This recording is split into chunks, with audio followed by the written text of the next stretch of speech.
Thousands of people have taken part in a far-right protest in central London this afternoon, led by activist Tommy Robinson. There's also been an anti-racist counter-protest nearby. Well, Sky's Martin Brunt joins me now. So, Martin, we've had these two rallies in London, it was made sure that they wouldn't meet necessarily, but how have things gone so far? Well, Tommy Robinson, the far-right activist, had been urging his supporters for weeks to turn out today. He said it would be the biggest day of his life and of theirs, and a lot of people did respond. Something like 9,000 or 10,000 of his supporters marched through central London, a short march to Trafalgar Square. He said that this would be a day when the world would finally listen to their voice. Their main chant was one of, "We want our country back." The march started at Victoria Station in London and made its way to Parliament Square. This protest aimed to highlight concerns about the perceived threat of Muslim extremism. Lawrence Fox, an English actor and broadcaster, along with Tommy Robinson, a well-known far-right activist, led the event. The demonstration was fueled by recent events and growing anxieties within communities across the nation. Participants held signs and shouted for stronger government measures and community initiatives to address extremist ideologies. The chant, "We want our country back," was a response to recent developments and a broader critique of current policies.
In recent years, the UK has faced increasing concerns about Muslim radicalism, sparking major debates within communities. Opinions vary on how to tackle these threats while balancing safety with the values of tolerance and inclusivity. Understanding these concerns requires looking at the historical context. Muslim immigrants from former British colonies like Pakistan, India, and Bangladesh brought diverse Islamic traditions to the UK. These communities often settled in urban areas, facing challenges related to integration, discrimination, and economic status. Thousands of British Jews and their supporters were led through the streets of London by celebrities, here to condemn the rise in anti-Semitism since the start of the Israel-Gaza war. I'm out here today because Jews in this country feel scared, they feel under attack. Some people are scared to go to the workplace, they're scared to send their children to school. Racism in this country, especially when there's an incitement to hatred, is illegal. It's also immoral, it's also unpleasant, and I'm here to march against it because I wouldn't want to be anywhere else. There's going to be moderate people on pro-Palestinian marches, and there's going to be moderate people here. And what I'm here to do is to encourage moderate people to stand up and have a voice. Among the crowd, Boris Johnson showed his support. Organisers had asked politicians to join them, but controversial far-right activist Tommy Robinson had been told he would not be welcome. Police had warned if he left this cafe to join the crowd, he'd be moved on. Why am I being dispersed? Leonard, why am I being dispersed? Tommy, why did you come when the organisers told you to stay away? I'm here to do my job as a journalist. I'm at work. He was led away and later arrested. A pat on the back from a supporter, while others were glad to see him go. He's trying to align himself with your cause. What would you say to him? This march is about tolerance, it's about inclusion, it's about kindness. Anyone who wants to use it in order to exploit hate or sow division is not welcome. This was the largest march against anti-Semitism in Britain since the war began, and police were out in force. Organisers say the pro-Palestinian demonstrations that have been held here in the capital in recent weeks have made London a no-go zone for British Jews. And they say it's a sad fact that many Jews feel London is no longer a safe place for them. But there was acceptance here that many hundreds of thousands of people have been compelled to take to the streets in support of Palestinians. We obviously sympathise with innocent people of any description caught up in any conflict anywhere in the world, and we really mean that. But it's not okay to therefore equate and then attack British Jews for a conflict that's happening halfway across the world. People are allowed to have free speech, but I think when you have from the river to the sea in the Jewish community, that means one thing, and that's what we're quite fearful about today. The war is creating tensions across the UK, with each community keen for their voices to be heard. Becky Johnson, Sky News, Central London. As these immigrants established their lives, political Islamist groups began to form. Influenced by ideologies like the Muslim Brotherhood, these groups primarily engaged in political activism rather than violence. However, with the arrival of more immigrants, the UK has seen the rise of more radical ideologies, making it a hub for radical preachers.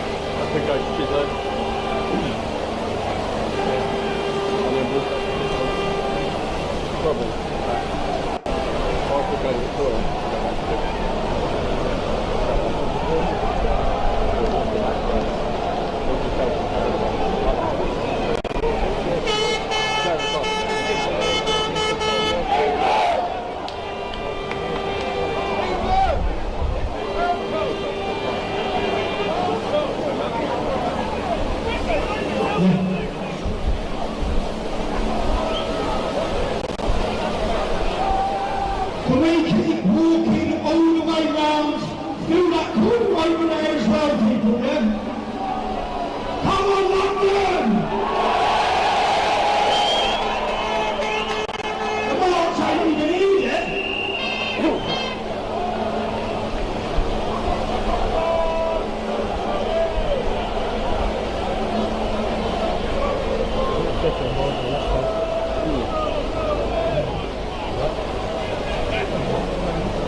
We'll give it 10 minutes because I can see thousands and thousands are still coming round. There's loads of room over in that corner there. Keep walking round, get yourself round there.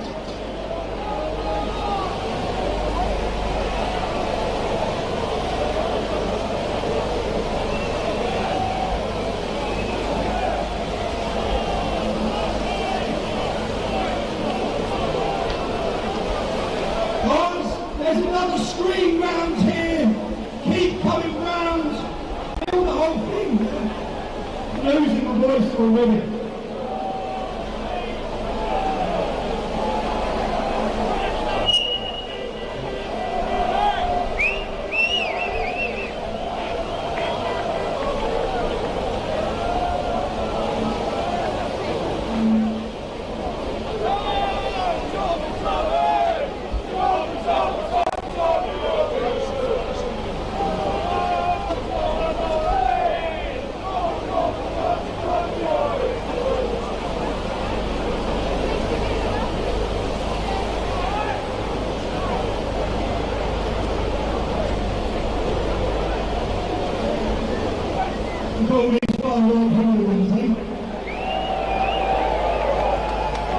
cartoons,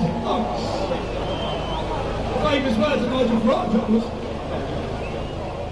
To combat radicalisation, the UK introduced the Prevent strategy, aimed at preventing people from being radicalised.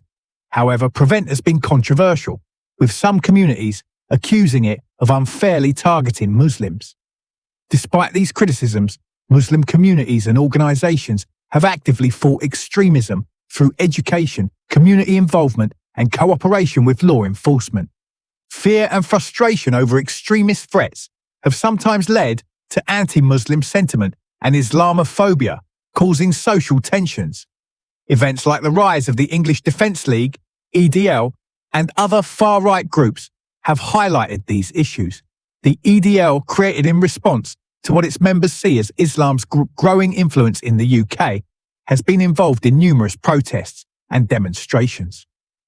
The recent rally in June drew thousands of concerned citizens. Led by Lawrence Fox and Tommy Robinson, participants gathered at Victoria Station and marched to Parliament Square. They carried banners and chanted slogans demanding stronger government actions and community efforts to counter extremist ideologies. Many attendees expressed concerns about community safety and the need for a more robust strategy to prevent radicalisation, especially among young people. Organisers emphasised that the rally was not a condemnation of all Muslims, but a call to address the specific issue of extremism that threatens national security. This distinction was crucial to understanding the rally's motivations and the message participants wanted to convey. The event attracted a diverse group including victims of previous attacks, community leaders, and ordinary citizens, all united by the goal of ensuring a safe and secure environment for everyone.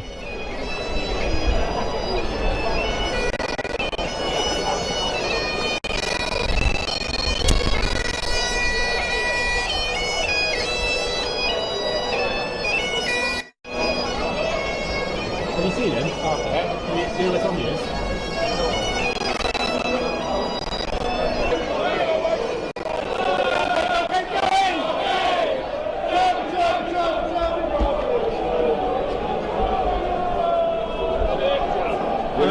There is. Sorry, mate. Sorry. Got it. Sorry.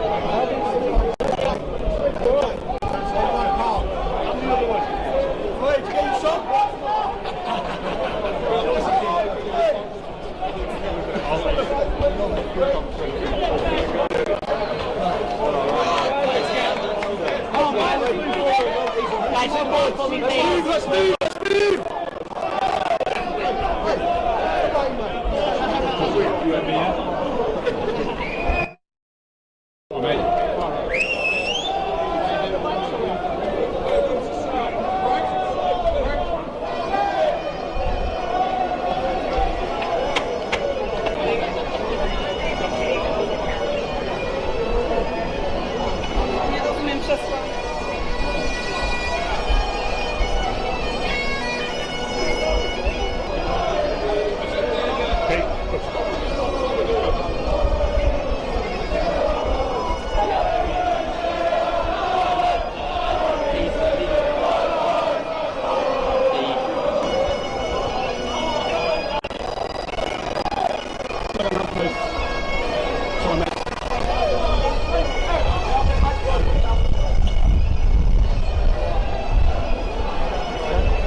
No, it's because I was working at a corridor and they all started pushing me back. So I didn't quite shoot it.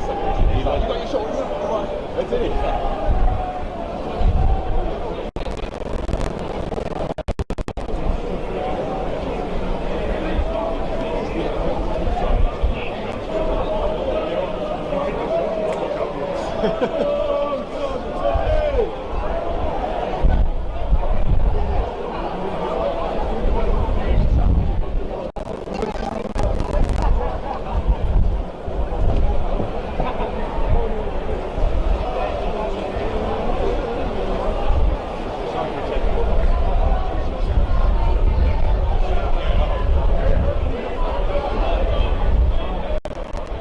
Personal stories such as those from Tommy Robinson added a deeply personal element to the rally. Robinson criticised the police for their handling of extremism and exploitation cases. He shared his frustration over a 2012 incident where the police refused to collect DNA evidence from his son, wrongly treating the case as a missing person report. At Parliament Square, the crowd gathered to watch Tommy Robinson's documentary Lawfare, which critiques what he sees as an unfair policing system. The screening sparked discussions about law enforcement practices and social justice. The atmosphere was charged with energy, with loud, hard rock music playing and lyrics like "I want my country back" resonating with the crowd. Union Jack flags were displayed prominently, and speeches from notable figures like YouTuber Kay Benjamin, who discussed his controversial interview with former Prime Minister Liz Truss, added to the event's intensity. I hear yelling.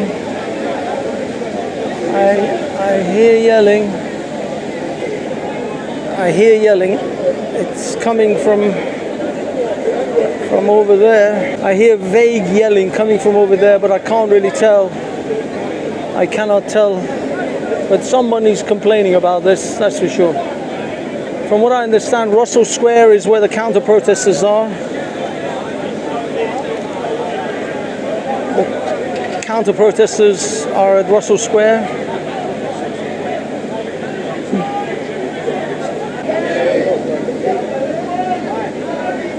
Oh, okay, there is a guy who's yelling.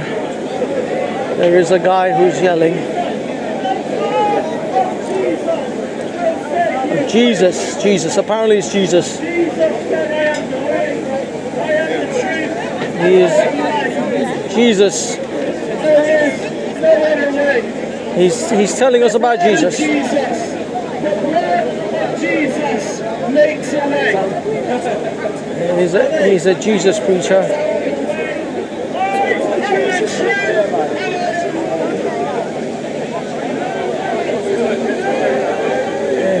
He's a Jesus preacher.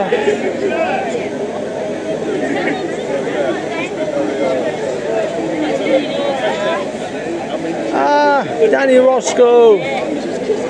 We have Danny Roscoe in the house, people. I don't know if you guys know Danny Roscoe. Danny Roscoe is another well-known character. Black and White Unite.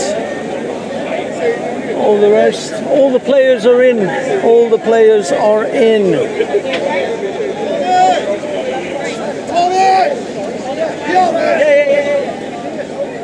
On social media, supporters from various countries expressed their solidarity with the British, arguing that they have the right to reclaim their country and resist the perceived Islamic transformation of society. Some suggested that all European nations should defend their territories against what they see as a mass invasion. The Metropolitan Police issued a statement highlighting the presence of individuals with a history of violent behaviour and connections to factions across London and the UK. The police also noted the involvement of those previously active in anti-lockdown protests and related disturbances. Let me know your thoughts in the comments below, and for more content like this, be sure to subscribe to the channel.